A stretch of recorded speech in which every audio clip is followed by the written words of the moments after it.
I was getting a lot of queries ki how one should read Vision IAS magazine, especially monthly current affair magazine.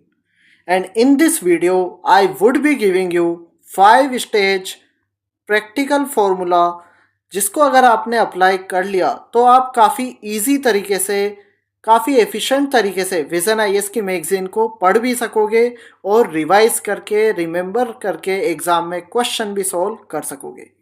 तो यहाँ पे मैं example लूँगा June month की magazine का।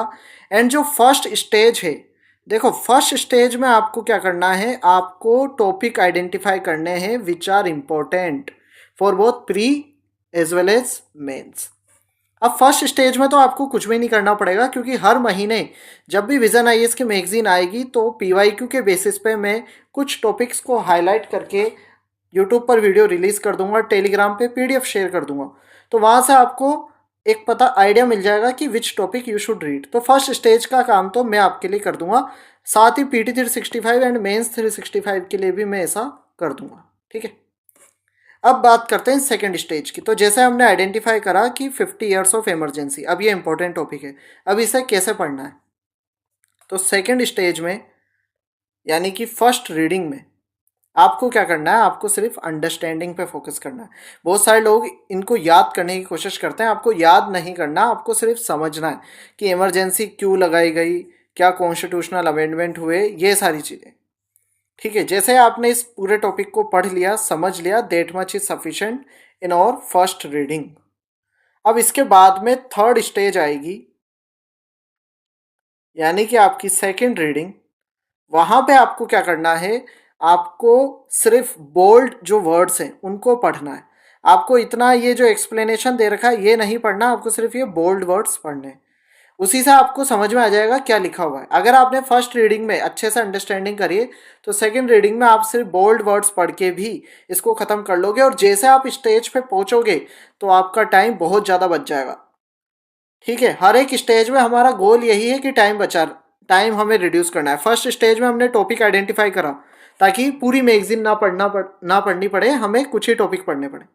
फिर इसके बाद में सेकंड स्टेज में हमने अंडरस्टैंडिंग करी ताकि हमें ज़्यादा टाइम ना लगे समझने में। थर्ड स्टेज में हमने एक बार रिकेप कर लिया बोल्डेड वर्ड्स को पढ़ के ताकि एक्टिव रिकॉल हो जाए। अब इसके बाद में जो फोर्थ स्टेज आएगी वहाँ पे आपको क्या करना है, जैसे यहाँ पे आपको जब पढ़ोगे आप तो आपको सिर्फ ये हेडिंग पढ़नी है। ठीक है, ये सब हेडिंग पढ़नी है और पॉइंट अपने माइंड में सोचने हैं कि क्या पॉइंट लिखे होंगे आगे। ठीक है, इस पर हाथ रख लेना नीचे के पॉइंट्स पे और हेडिंग पढ़ के पॉइंट्स को रिकॉल करने की कोशिश करना। Major constitutional amendment during emergency, इस सब हेडिंग को पढ़ के आप पॉइंट को रिकॉल करने की कोशिश करना। यह हुई फोर्थ स्टेज, ये आएगी आपकी थर्ड रीडिंग में। ठीक है, एंड फाइनल फिफ्थ स्टेज, इसमें तो और भी कम टाइम लगेगा क्योंकि आप रिकॉल करके फटाफट से टॉपिक खत्म करोगे। फिफ्थ एंड फाइनल स्टेज में आप क्या करोगे, फिर से आप सब हेडिंग को पढ़ोगे और पॉइंट को रिकॉल करने की कोशिश करोगे, but this time we will also try कि हमें कुछ फैक्ट्स एंड एग्जाम्पल भी याद आ जाए। ठीक है, फोर्थ स्टेज में हमारा गोल था कि हमें एटलीस्ट ये याद आ जाए कि 38th अमेंडमेंट था, 39th था, 42nd था और उसके कुछ पॉइंट, और फिफ्थ स्टेज में पूरे point along with fact and example भी हमें याद आ जाए। तो अगर इस तरीके से आप मैगजीन पढ़ोगे तो आपके लिए काफ़ी ज़्यादा आसान होगा और आपका रिवीजन भी कम टाइम लेगा।